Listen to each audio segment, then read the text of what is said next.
Qui terminera à présent troisième? Bah oui, troisième de Ligue 1. 3 clubs sont désormais concernés par cette course au podium. Lille, 61 points. Lyon, 60 points. Rennes, 59 points. Reste évidemment la 34e et dernière journée dimanche.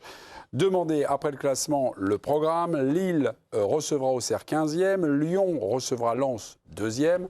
L'OM 6e reçoit Rennes, le dernier de cordée pour ça. Je me suis un petit peu renseigné sur cette troisième place. 15 fois dans la saison, la troisième place a changé de propriétaire. 8 clubs ont été cette saison, ont occupé un moment ce strapontin de troisième cette saison. Auxerre, PSG, Lille, Monaco, OL, OM, Strasbourg et Lens. Voyez-vous, Auxerre la première journée, c'est drôle. Voyez-vous un dernier coup de théâtre à cette question? 4 chroniqueurs ne sont pas d'accord. On y va pour un autre super duel, s'il vous plaît. Oui, Greg et Pia. Non, Guillaume et Régis. Les choses comme vous voulez, mademoiselle Pia, vous voulez commencer? Est-ce que vous voyez un dernier coup de théâtre? Le score du ping pour savoir s'il faut qu'on change de stratégie avec Régis même qui perd. Rester défaitiste, c'est parfait. Pia, vous commencez ou c'est Greg? Qu'est-ce qu'on fait? Je vais commencer parce que j'ai un peu moins d'arguments pour le coup. D'accord, très bien, merci beaucoup. Faudra bosser votre thème la prochaine fois. T'as vu toutes les stats que j'avais sur le ping? Attends. Franchement, elle a travaillé. Je vais à son secours sur le ping, elle a quand même bossé. Ok. Mais là, on bosse ou pas l'émission? Oui. Non, mais attends, j'ai un argument. Mais pas 2000. Guillaume et Régis, qui commence? L'équipe 3 minutes avant le coup d'envoi de l'émission. Régis, s'il vous plaît, arrêtez d'énoncer, Guillaume, c'est pas joli. Mais c'est faux en plus. Voyez-vous un dernier coup de théâtre? Oui, Pia Clément, un argument. On y va. Alors, je vous préviens tout de suite, c'est un argument de mauvaise foi totale. Totale. Mais quand j'ai appris que le dernier match de l'Olympique de Marseille, c'était contre le Stade Rennais, ancien club de Habib Beye, je me suis dit, au niveau du storytelling, ce serait quand même fantastique que Rennes gagne et que du coup Rennes repasse 3e et laisse Marseille derrière à la peut-être 7e place. Donc moi, je vais voter pour la surprise rennaise. Ok, très bien. C'est du sadisme. Non, il n'y a pas de problème. Non, Régis, non, les jeux sont faits. Non, parce que je vois absolument pas Lille se prendre les pieds dans le tapis contre la JOCR. On a parlé de Bruno Genesio tout à l'heure, c'est un coach qui sait préparer les grands rendez-vous. Il l'a fait contre l'Atlético Madrid, contre le Real Madrid, contre la Juventus de Turin. Il a une semaine pour préparer ce qui est l'équivalent d'une rencontre de Ligue des Champions.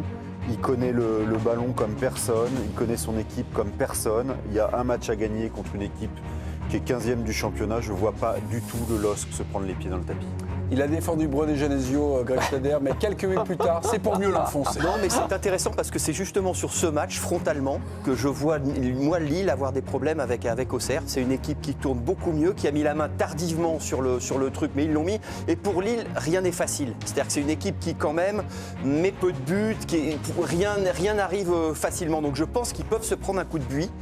Auquel cas, ça rebattrait l'écart. D'autant que Lens joue contre Lyon. Je ne sais pas ce que Lens fera du match contre le PSG. Je ne sais pas ce qu'ils feront du match à Lyon, puisqu'ils auront la coupe derrière. Effectivement, Marseille, tu as l'impression que c'est une équipe subclaquante. Il peut se passer beaucoup de choses dimanche. Un dernier coup de théâtre, oui. Raconté pour par Greg, tant que le Schneider. dernier coup de sifflet n'a pas retenti, tout est possible dans le foot. Mais Lille a fait le plus dur. Régis parlait de la manière dont Genesio préparait les grands rendez-vous. Il avait un grand rendez-vous à préparer. C'était le week-end dernier contre Monaco. C'était la finale. Monaco s'est planté et Lille ne s'est pas planté, a obtenu les 3 points les plus importants certainement de la saison. Je ne vois pas aujourd'hui Lille à domicile, avec Genesio, avec Létang, avec des joueurs expérimentés comme Giroud notamment, se prendre les pieds dans le tapis alors que tout est fait. Les jeux sont faits pour la paire Estelin-Dufil. Peut-être un petit coup de Trafalgar par Pia et Greg. Président, à vous de jouer. C'est pas si simple parce que je trouve que les arguments des deux côtés sont bons. Mais à un moment, si vous voulez, je me suis fâché avec des gens que j'aimais bien, avec qui j'ai travaillé. Ouais. J'ai commencé ma carrière, donc je veux revenir vers eux à un moment. Et même si je comprends l'argument, parce que Lille, ça va être difficile, c'est une équipe qui est plus en difficulté à domicile qu'à l'extérieur. C'est surtout à l'extérieur qui gagne absolument tout. C'est pour faire le jeu qu'ils ont du mal, Et surtout, ils n'ont pas de grands attaquants. Enfin, je veux dire, ça marque très peu, donc on ne sait jamais. C'est des arguments pour Greg et Pia. Mais au final, parce que je veux retomber sur. Il suffit d'un seul but, et jusqu'à présent, comme ils ont toujours été présents au rendez-vous, et ce qu'a dit Régis, c'est assez vrai, c'est que Genesio. Pour l'instant, il a toujours réussi ses rendez-vous importants. Il l'avait fait l'année dernière, donc on va être d'accord. Hervé, pour l'équipe, vous suivez quel club cette saison? Lille. Merci beaucoup. C'est pour ça. Les Lillois. Moussa Niakhaté, lui vise quoi? Il vise le podium. Ah bah oui. Regardez. Heureusement. On y va. Si l'Olympique Lyonnais finit 4e, non, je ne vais pas pleurer. Non, je ne vais pas pleurer. Je vais le prendre, mais on veut finir 3e parce qu'on n'est qu'un point derrière. On a toutes nos chances de finir 3e, j'y crois fortement. Mais si on doit finir 4e, non, je ne vais pas pleurer. Et il y en a beaucoup qui disent si au début d'année on avait signé. Ouais, mais on n'est plus au début d'année.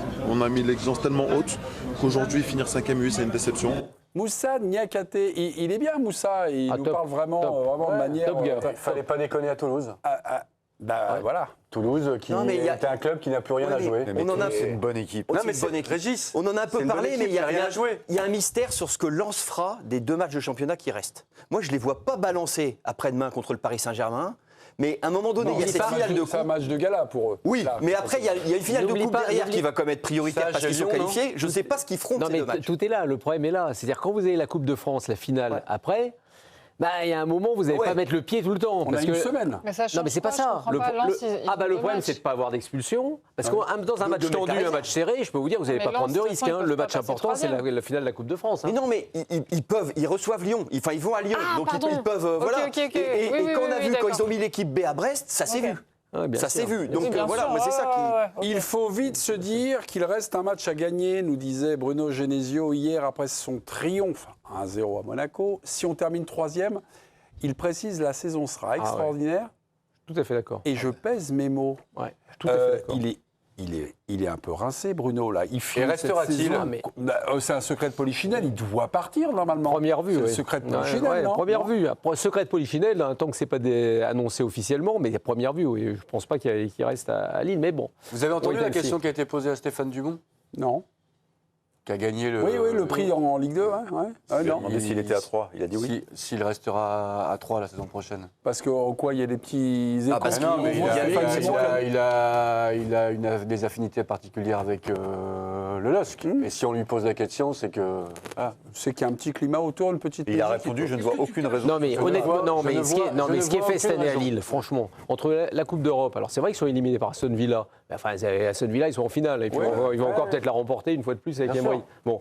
Et ce qu'ils ont réussi avec un effectif qui est très moyen, parce que là, la différence entre Lens et Lille, par exemple, 2 clubs que je suis, Lens, ils ont fait un recrutement top niveau. Incroyable, ça marche dans tous les secteurs. Mais à Lille, vous avez pris Brol, mais il n'existe pas. Les Décoréas, ce pas des grands joueurs. Vous avez plein de manques. Vous perdez quand même votre gardien. Vous le remplacez par un gardien qui est moyen plus, on va dire. C'était soufflé, Benjamin André a été longtemps blessé. Yoro est parti. Yoro plus là, Alexandro se blesse en début de saison, Thiago Santos n'est jamais revenu, vous avez pu Zegrova qui faisait des coups, il n'a pas été du tout brillant sur la saison dernière, mais en revanche en Coupe d'Europe, il a pu vous mettre quelques buts monstrueux. David qui mettait 20 buts par saison. Là vous avez Fernandez Pardo, il met combien 7 ou 8 buts dans l'année, donc ça n'a rien à voir. Donc là, ce qu'ils ont réussi à faire,